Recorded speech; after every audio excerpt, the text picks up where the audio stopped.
Oh, hi. Bonjour, monsieur. Would you like me to foretell your future? No thanks. I'm very good. It only takes a minute. Thanks all the same, but I'm not superstitious. Besides, if it only takes a minute, that's not much of a future to look forward to. Do you know a young woman called Nicole Collard? Yes, I do. She lives upstairs from me in the apartment block across the street. The door isn't locked, but you'll need to give it a gentle nudge. It sticks, you see. Because of the damp. The landlord said he'd fix it before winter sets in. He's been saying that for 3 years. How long has Mademoiselle Collard lived here? A few months. She's in for a shock when the cold weather comes. Drafty windows, insufficient heating. It's a struggle to keep warm. The only reason I stay is because the rent is cheap. Your young lady, she deserves better. I thought Mademoiselle Collard was a successful photographer. Not as successful as she makes out for all her fine clothes. Oh, I've heard her crying herself to sleep at night. That's awful. Now don't you let on that I've told you. She's proud, that one. Too proud, if you ask me. Have you seen anyone out here watching Mademoiselle Collard's apartment? Yes, I have. A strange man. Tall and thin as a broomstick. He kept his face hidden, but I saw his eyes peering from evil little slits. How was he dressed? A long brown raincoat with an hat. Or like Humphrey Bogart? Yes, but he didn't have Bogart's charisma. Besides, this guy looked like he needed a toilet. You never saw Bogart clenching his buttocks like that. Is there anything else you can tell me about Mademoiselle Collard? No, monsieur. Are the flowers for sale? Oui, monsieur. Okay. I'll take a bunch of those white ones. I wouldn't do that if I was you. No? They are lilies, monsieur. Some people associate them with death. Yikes. Well, thanks for telling me. What other flowers do you have? Dahlias? What do they signify? Insecurity? I don't want to give her the wrong idea about me. What about the tall yellow ones? Those are iris, the flame of passion. And the little yellow ones? Sensuality. Well, they're no use to me. I want to make an impression, not jump down her throat. I've changed my mind. Will you tell my fortune? You're going on a long journey. My, oh my. What a surprise. Can you tell me anything I don't already know?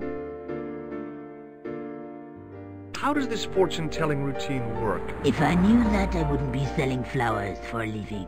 Haven't you ever wondered why you were blessed with the gift? Well, it's a bit like satellite television, I suppose. Some of us are born with a built-in receiver dish. I just happen to be one of the lucky ones. Can you really foretell the future? Only time will tell, monsieur. The strange thing is, I can't seem to see myself in the future. Other people, I have no problem. But when I try to see what might happen to me, nothing. That must be scary. Maybe. I figure it's a kind of natural safety mechanism. Either that, or I don't have a future. See you later. That's right, monsieur, you will.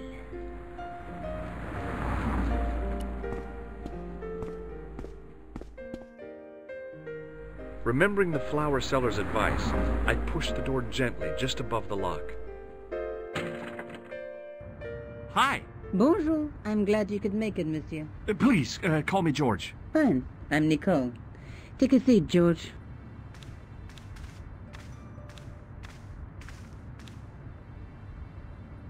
Eh bien? And what have you been up to? I've been exploring the sewers underneath the cafe. I thought I could smell something bad. The clown used the sewer to escape and to change out of his costume. I guess he was in a hurry. He left his jacket behind. And? I got his tailor's phone number. You had better luck than I did. Luck, she said. Luck.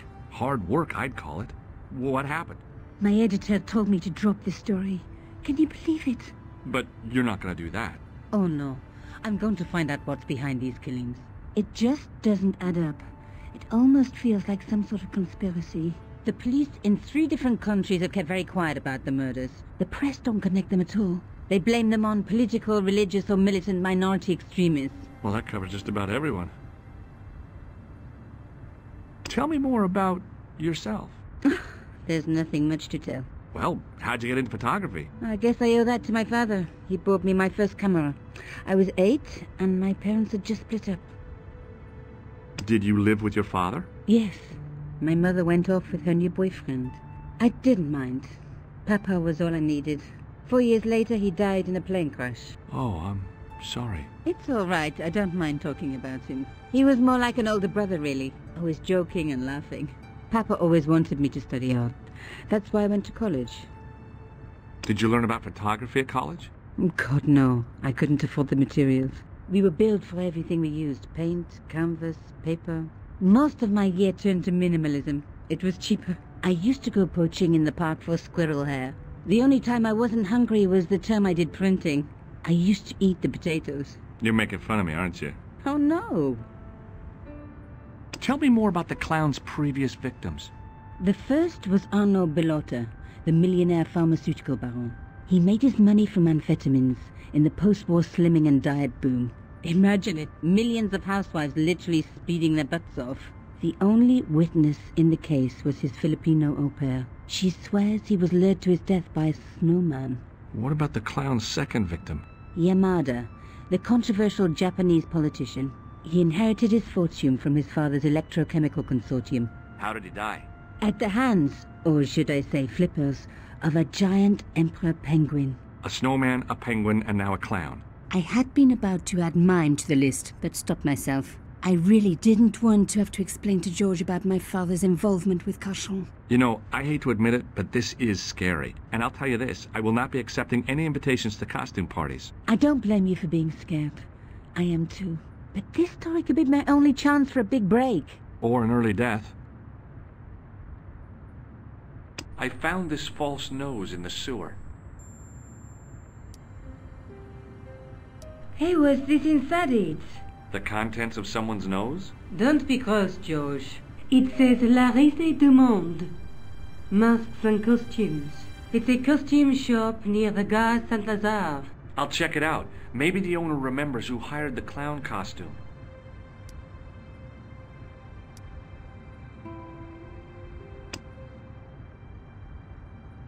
I found this tissue down the sewer.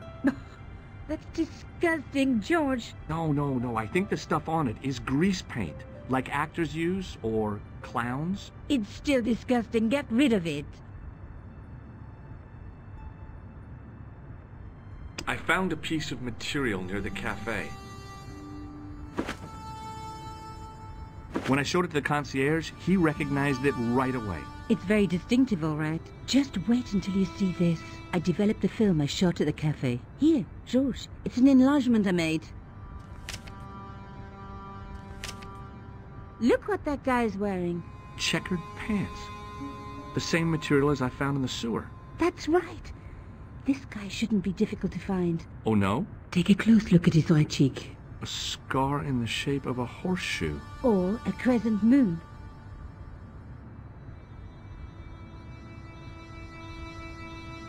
I have to go. Okay, I'll see you later.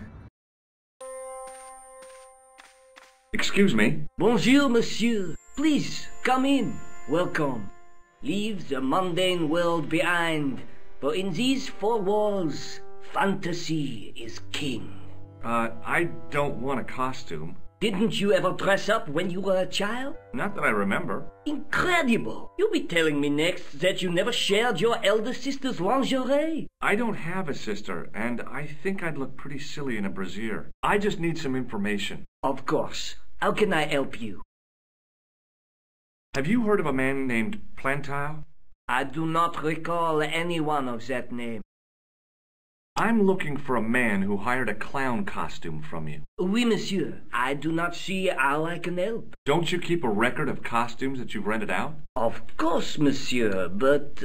Well, then, I'd like to check your records. Give me the names of everyone who's rented a clown suit. Impossible. There are too many. Does this dirty tissue mean anything to you? Let me smell that.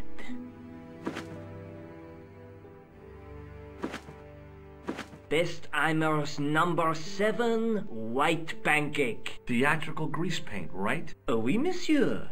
La crème de la crème of Thespian accoutrement. Have you sold any of it recently? Yes, 2 cans.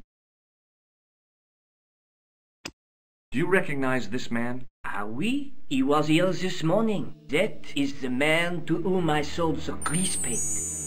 I remember the scar on his face. He chose 2 costumes, Bozo the clown and Seamus the pixie. A pixie? Very smart. Green silk with a taffeta lining. He gave me his name as Monsieur Khan.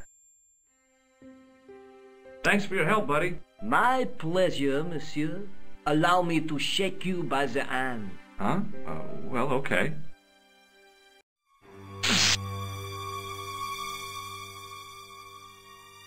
What are you trying to do, kill me? You did not find it amusing? I never saw the funny side of electroshock therapy. Eh bien, it is yours to keep. A gift? Do I need a license? No, but I give you a word of warning, monsieur. What? Remember to switch it off before you visit the toilet.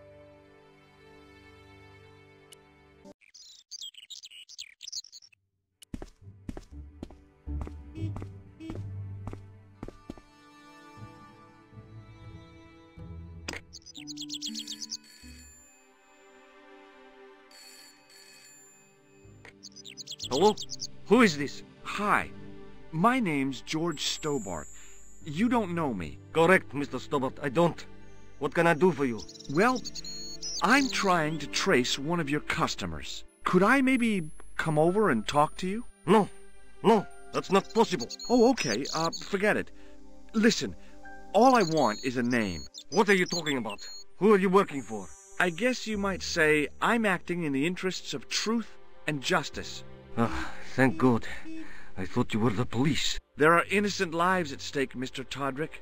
Lives that you could save. You're collecting for charity, yes? No, I'm not. All I want from you is information. Go on. I'm listening. Do you know a guy called Plantar? No, I never heard of him. Shall I tell you what happened to Plantar? How he was killed in cold blood? I told you, I never heard of Plantar. I expect Plantar's a family man, don't you? In their little apartment, Madame Plantar is cooking the supper, listening for the familiar sound of her husband's key in the door. Junior is waiting for his daddy to come home from work. He can't wait to show him the merit marks he earned in school today. Only tonight, Monsieur Plantar won't be coming home. You forgot the puppy. Huh? The faithful puppy dog, waiting for the sound of his master's voice. Well, maybe they don't have a dog. What do you think? I don't know, Plantar. I never heard of Plantar. None of this has anything to do with me. The man I'm looking for is called Khan. He bought a suit from you, remember? Mr. Khan. Yes, I remember him. Yes, I delivered the suit to his hotel. The Hotel Ubu.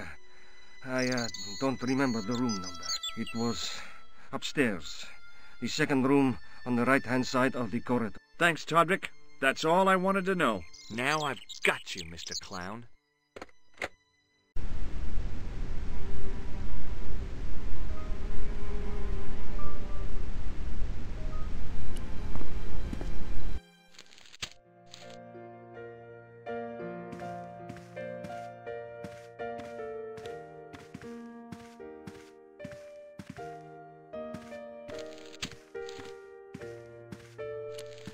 I want some information. Who are you? The police? I'm conducting a private investigation. Ah, I know only too well what you mean. That is one of the drawbacks of the catering business. When people book into an hotel, they leave their morals at home, no? I'm looking for a man who dresses like a clown. This is a highly respectable hotel, monsieur. There are no clowns here.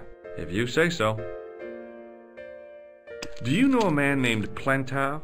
No, monsieur. Do you have a guest by the name of Khan? No, monsieur. Perhaps you would care to check the register. Do you recognize the man in this photograph? Yes, monsieur. That man is one of our guests. What name? I cannot tell you that. The man who calls himself Khan has a scar on his right cheek. Vraiment? I tell you, I do not know a man named Khan. Maybe not, but I'd noticed a change in his expression when I mentioned the scar.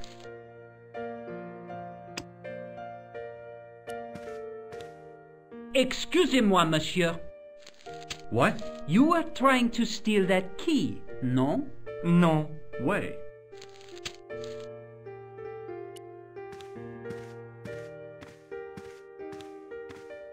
Excuse me, didn't I see your picture in the news? You're that Nobel Prize winner from some unpronounceable Eastern European state. Yes, that is me, in person. I don't want to worry you, but have you had any threats on your life? You know, mysterious phone calls, letters made up of headlines cut from the newspaper. I don't know what you're talking about.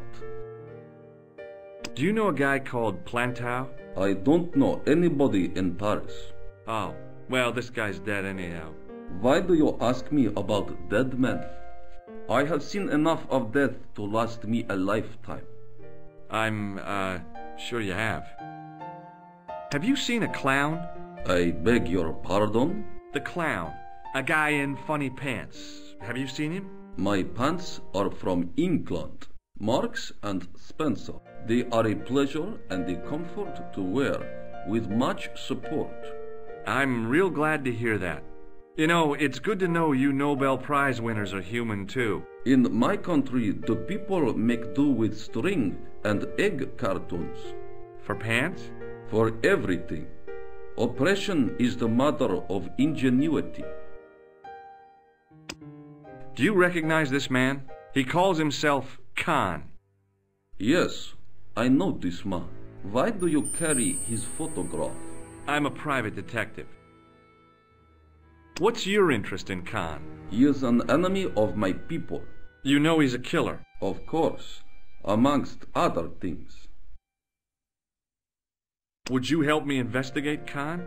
That is not possible. My instructions are to observe. I cannot jeopardize my position as an honored guest of this country's government. Thanks for your help. Goodbye.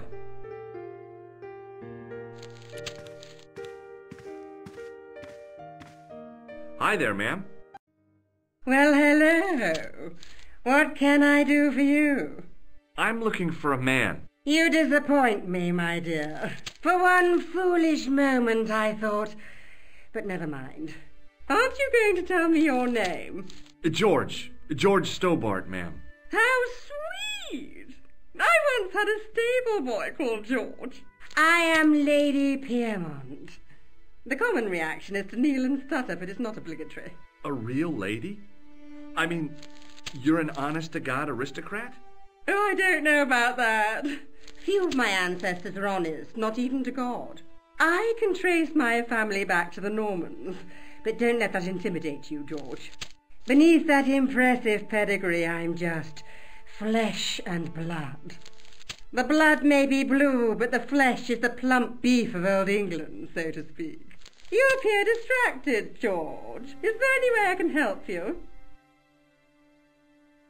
Did you know there's a gangster out front? What makes you think he's a gangster? The Italian suit and the bulge in his pocket? I know plenty of men with Italian suits and bulges in their pockets. That doesn't necessarily make them gangsters. I'm looking for a murderer. Good heavens! You're a private detective. That's correct, ma'am. What's the term you Americans use? It's on the tip of my tongue. I believe what you're thinking of is Dick. Precisely. Have you come across a man who calls himself Khan? I am familiar with only one person named Khan. Genghis Khan, the legendary Mongol barbarian chieftain? No, darling. Kevin. Kevin Khan? I never heard of him. I'd be most surprised if you had, darling. He's a pharmacist in Hemel Hempstead. Organises fundraising for the Rotarians. Lovely man. Does he have a scar on his cheek? I really wouldn't know, sweetie. Are you here in Paris on vacation? No, darling, I'm on holiday. I needed to get away after Algy's funeral. I didn't realize you were mourning the loss of a loved one.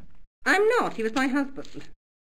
I'm sorry to hear about your husband's death. You wouldn't be if you knew him, my dear. It gave me the opportunity to take a well-deserved holiday. Daphne suggested a change of scenery. Paris, she said.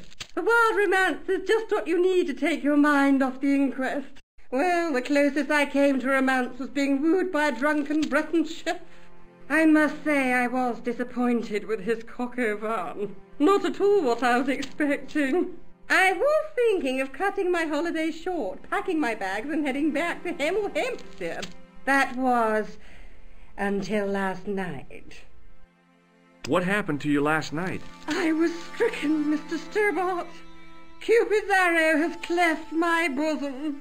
They couldn't really miss. It was just as I'd always imagined it should be. The intimacy of candlelight, romantic music tinkling across the room, and then a stranger's glance. Those brooding eyes, that suave manner, those tight trousers. He was the man I'd been waiting for all my life. I'm glad he finally turned up after all these years. Ah, but it wasn't to be. He was merely toying with my affections. And if I ever catch up with him, he's dead. Who was the guy who led you on? His name is Merlin. Do you recognize the man in this photograph? My God, it's him! That's Merlin! She represented everything I loved about the English. The lady was totally deranged. Merlin? You mean King Arthur's wizard? Good heavens, no! Monsieur Merlin is a fellow guest. He's the man I've been telling you about. That's the man who spurned me. The man you know as Merlin is a fake. What do you mean, sweetie? He's a murderer. He also uses the name Khan. I am shocked, Mr. Stobart. Shaken. I took him to be a gentleman, a man of honour. Do you know, I'd rather like to assist you in stitching him up. When did you last see Merlin? It was no more than an hour ago. He came downstairs and spoke to that clerk chappie. Something passed hands. I couldn't see what exactly. A briefcase? No, smaller than that. A bundle of papers, perhaps. The clerk put it in the hotel safe and Merlin went out. Are you sure you saw Merlin putting documents in the safe? Yes, darling, positive. I wonder what they were.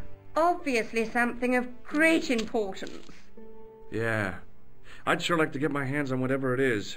I'll bet they had something to do with Plantar's briefcase.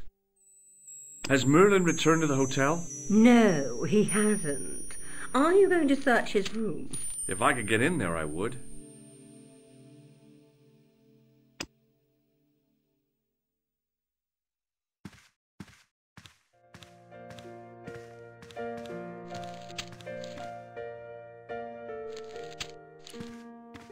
What now, monsieur?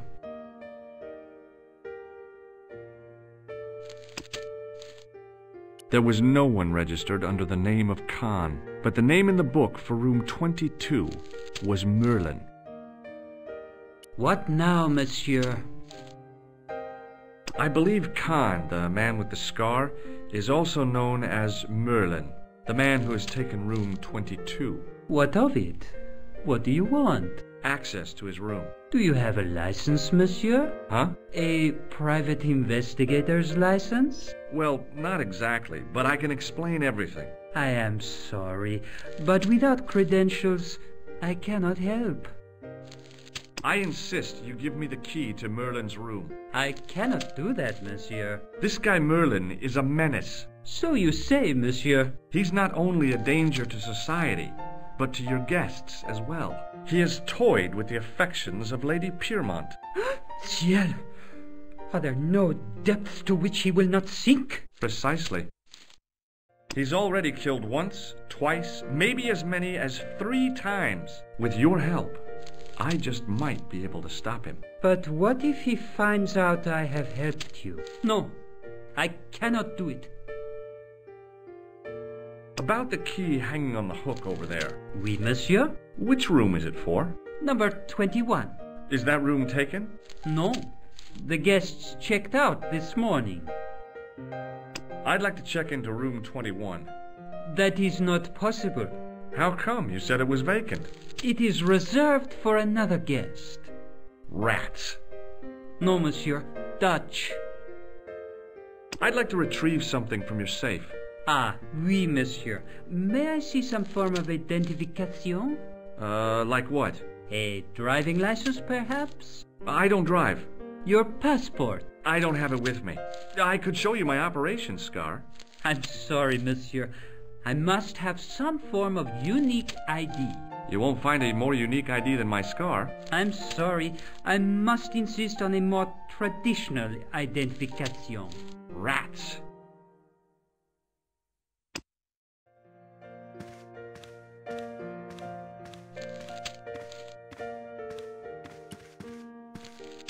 Hi, ma'am.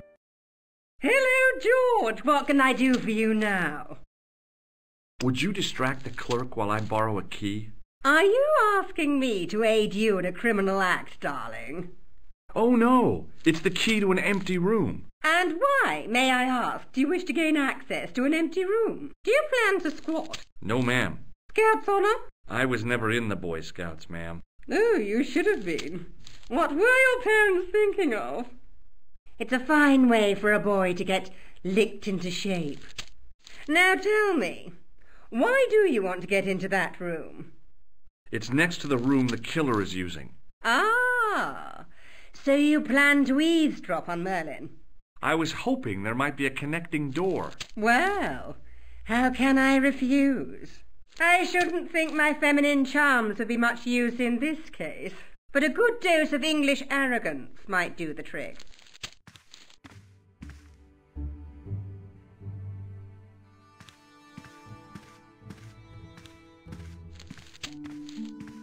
I say! You there? Flunky! Oui, madame. Listen carefully. You do understand English, don't you? But of course, madame. Good. I wish to deposit some jewellery for safekeeping. I understand. Are you quite certain? Oh, bien sûr, madame.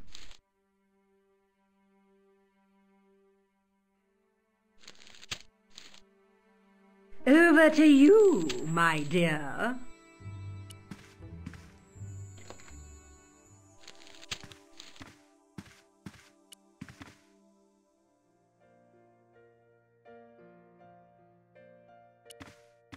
The sign on the door read 21. Maybe it wasn't the right room, but this was the right key.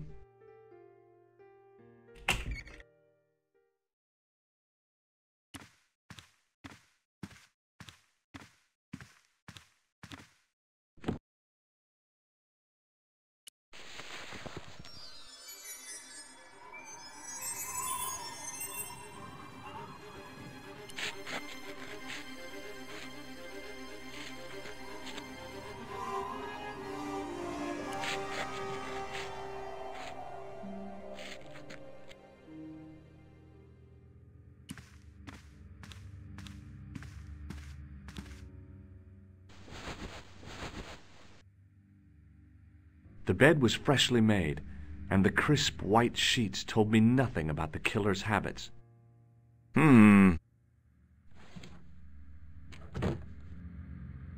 It was the battered leather briefcase I'd seen Plantar carrying just before he died. I searched the interior of the briefcase, but, as I'd half expected, it was empty.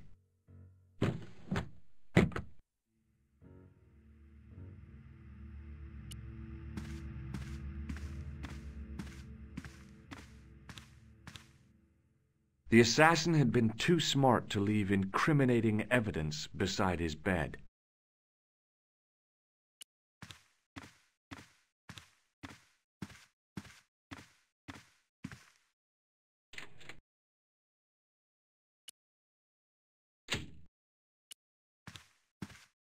It was Khan. I had the kind of feeling in my stomach that would usually send me running to the bathroom.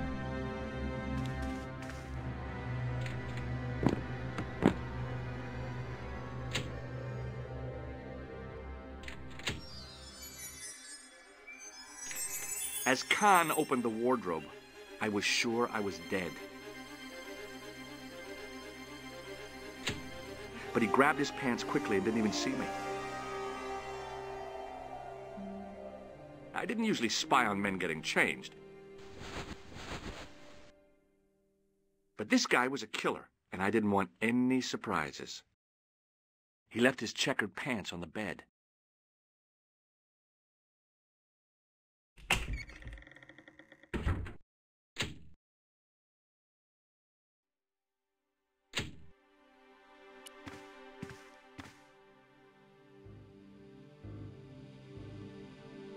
I had that kind of feeling you only get from searching still warm pants. The pocket was empty.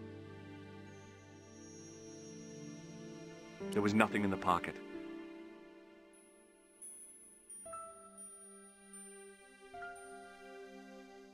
A strip along the side seam of the pants had been unpicked, then sewn back up with strong thread and a special stitch.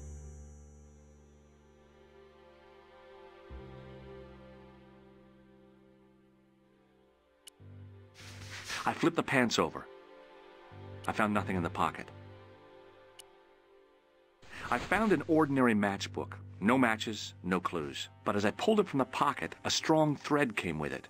A thread with a metal tag on the end. I pulled on the metal tag and the thread came out of the pants. It was like pulling out a ripcord.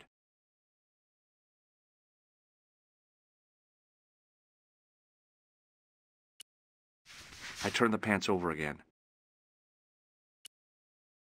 I searched the pocket gingerly and found a pass card. It read, Thomas Merlin, Gruber Electronics Corporation.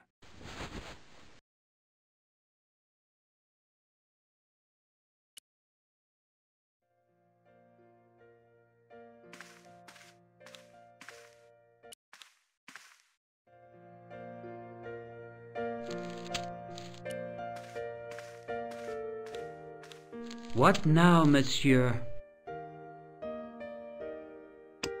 Does this pass mean anything to you? That is Monsieur Merlin's property. That's right. Merlin the murderer. I want to see what he's left in your safe. Impossible. I cannot betray his confidence, no matter what you say he's done. You're making a big mistake. Maybe. I can live with that. A murderer? Are you sure? Positive.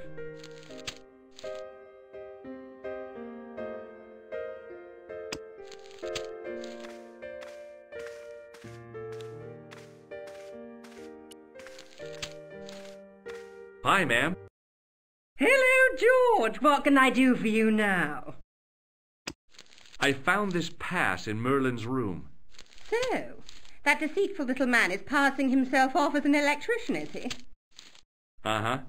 This guy probably has 1,000,000 faces. I showed the pass to the clerk, hoping he'd give me Merlin's papers, but he wouldn't buy it. He's too scared. I'll give him something to be scared of. Follow me, George!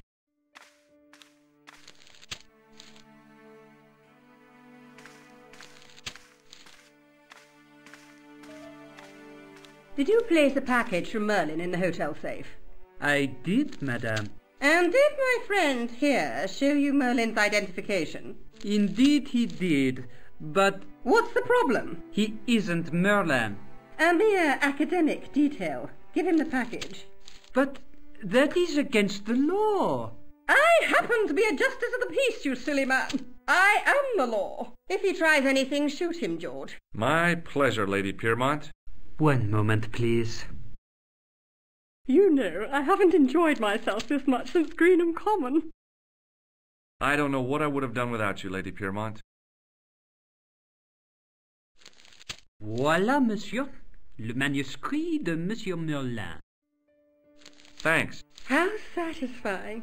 An Anglo-American alliance that actually worked. The clerk had given me a tightly rolled sheet of parchment. I decided not to unroll it until I was safely back in Nico's apartment.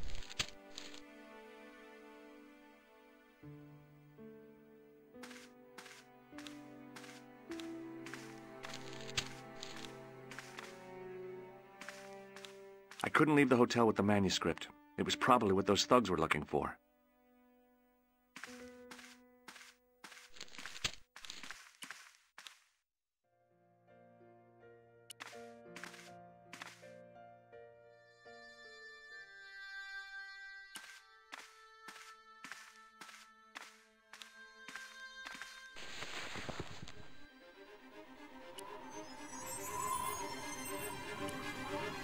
I knew this was no way to treat an ancient manuscript, but I couldn't let it fall into the hands of the goons waiting outside.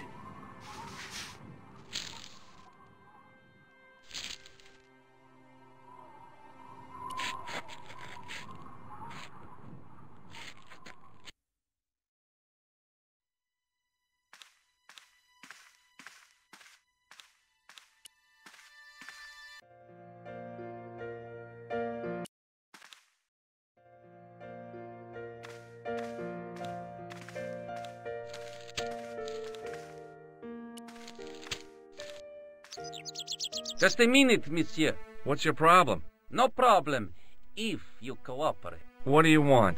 Just a routine security check. Nothing to worry yourself about. Oh, well, all right. Search him, Flap. You bet!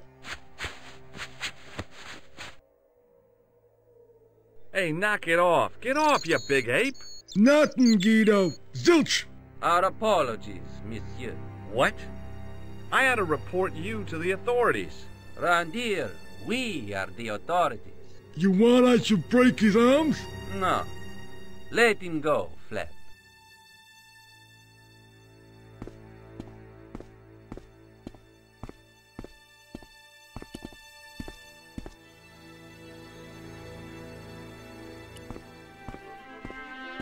If the manuscript was what Flap and Guido were after, they were going to be disappointed. I couldn't wait to get back to Nico's apartment and check it out.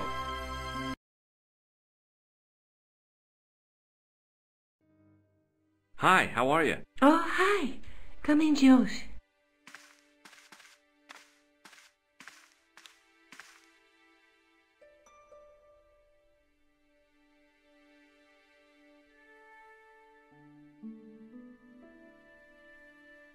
What are you doing to help trace the killer clown? Research, Josh. Yeah?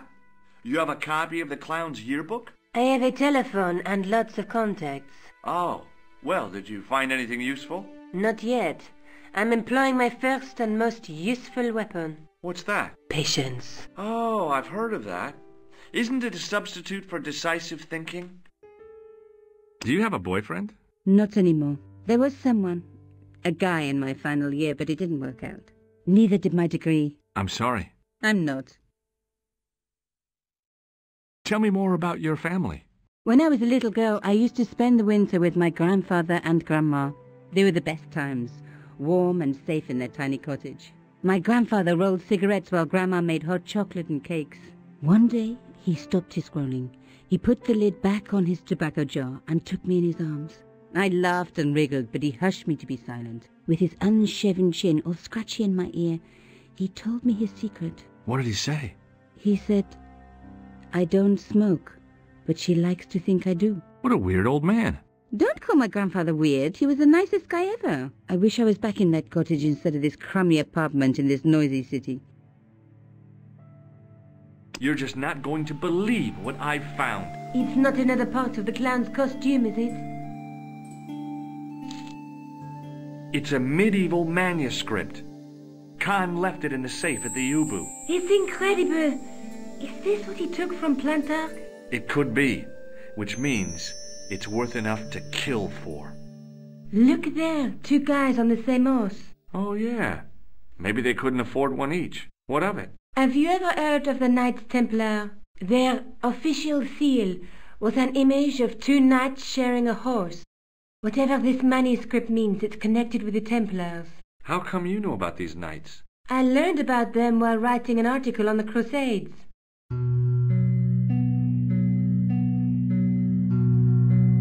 This guy, named Hughes de Payen, arrived one day at the court of King of Jerusalem. He offered to protect the Christian pilgrims from the displaced Muslim armies. The king would be able to guarantee safe transit to Christians in the Holy Land. Safer journeys meant more pilgrims, and pilgrims meant trade and wealth. The Templars proved invaluable to the king as a mercenary army. It was said that they never asked how many the enemy numbered, just where they were. And as the years went by, the Templars grew in wealth and numbers. They were so rich, even kings came to them for loans. But at the height of their power, they fell foul of the King of France. He rounded them up and turned them over to the Inquisition. Thousands of Templars were subject to torture and confessed to heresy. Of course, at the hands of the Inquisition, there wasn't much they wouldn't confess to. The last Grand Master Jacques de Molay was burned alive. Jeez. So the treasure is hidden, waiting to be discovered? If there ever was a treasure, it's been lost for 600 years. Anyway, we're supposed to be investigating a serial killer, not a medieval treasure trove. But maybe that's what the clown and his accomplices are after. Maybe this manuscript is the key. You'd better leave it here for safekeeping. Let's take another look at the manuscript.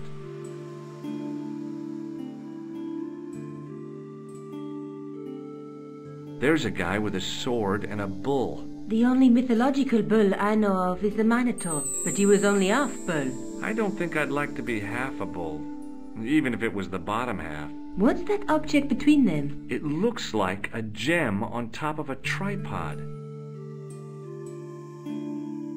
There's a guy working on a loom. He's weaving a carpet or a tapestry.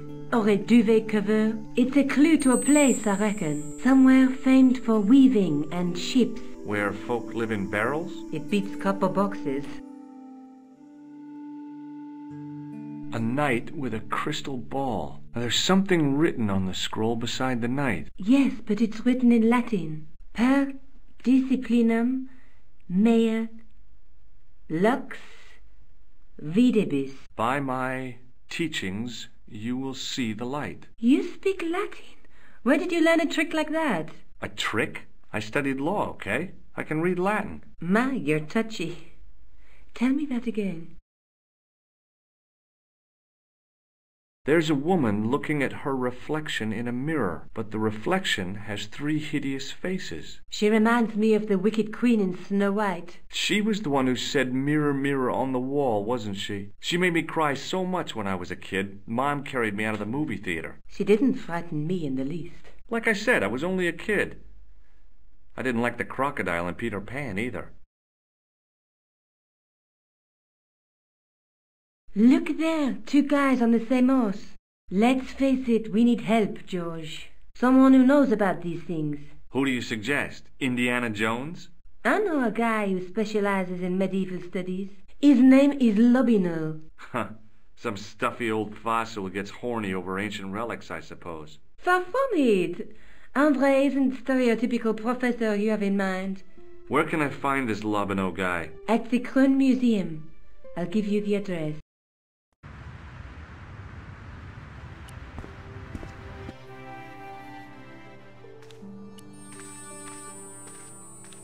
In the case was a spindly tripod, blackened with age and pitted with rust.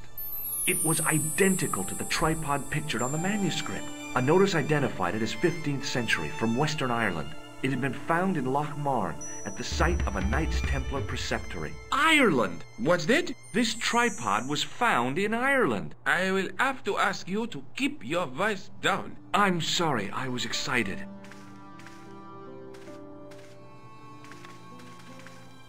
Pardon me? Oui, monsieur? Are you Lobino? Oh, no. Fancy you mistaking me for him. No. I am the deputy custodian. But Lobino does work here. Work? I wouldn't go so far as to call it that. He studies here most days, but as you can see for yourself, not today. Do you know anything about the Knights of the Temple? No, sir. Not a sausage. The sign on the tripod says it was found at a Templar preceptory. It does? Yeah. It doesn't mention John Dee at all. Most remiss. You don't know anything about the tripod, do you? No, I don't. I never had much of a start in life, you see. I owe what little education I gained to my uncle. He was an optician, but he also doubled as the village school teacher. He taught me the alphabet. Well, 19 letters of it. The bottom row of the chart was too small even for him to read, so he left them out. Why don't you start over and enroll for adult education? You know, I never thought of that. Do you think if I studied hard and did all my homework, I could be a professor of history? At your age? Dream on. Do you know anything about medieval manuscripts? Not me, monsieur. I am no scholar, though people often mistake me for one. It is the uniform, I guess.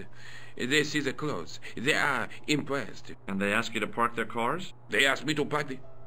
No. They assume I am an authority on the exhibits in my care. Whereas you know next to nothing about history. Of course not. All I am saying is, I am no scholar, not like Monsieur Lobineau.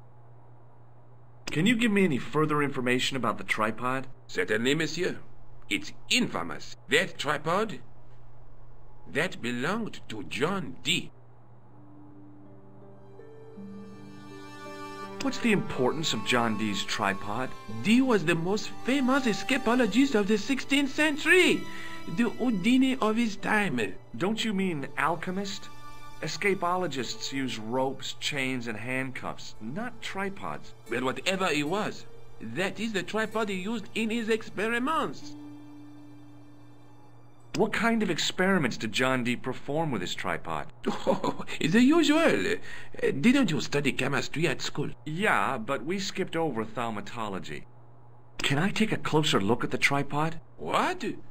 Get it out of the case? Ah, no! That tripod is protected by a sophisticated surveillance system. How sophisticated? A painfully loud alarm bell. How is the alarm bell triggered? By the slightest pressure on or movement of any part of the case wherein that tripod is situated. It strikes me that to call your alarm system sophisticated is, well, stretching the truth a little. It has never failed yet. The sophistication is in its simplicity. Thanks for your help.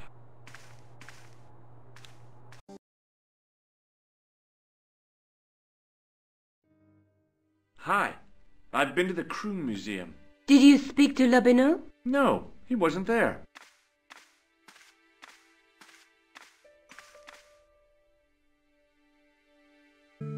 I found the tripod. Where? In the museum. It belonged to the Templars. It was dug up in Ireland at a place called Loch Marne. I have heard of Loch Marne. I read an article about the castle. Take a look for yourself. A popular gossip magazine? You read that rubbish? No, I write it. Professor Nigel Pegram, excavating the medieval castle at Loch Marne. That's strange. What? He resigned his chair at Durham University in order to devote his time to the excavation. Not only that, but he canceled the filming of a 4th series of his popular television program. This site at Loch Marne must be awful important to him. He's a professor of history. They're all cuckoo. All the same, I'd like to talk to this Professor Pegram. How do you feel about a trip to Ireland? Disappointed. Huh? That I won't be going. I want to follow up the Belota case. If you really think Pegram's gem is important, why don't you visit Loch Marne? On my own? I'm not so sure about that. Where is Ireland exactly? Have you found out any more about the murders? Well, it may be nothing, but both the clan's victims visited Paris earlier this year. When? The 2nd week of July. They were both here at the same time. Did they meet? I don't know, but I can't imagine it was coincidence. I have to go.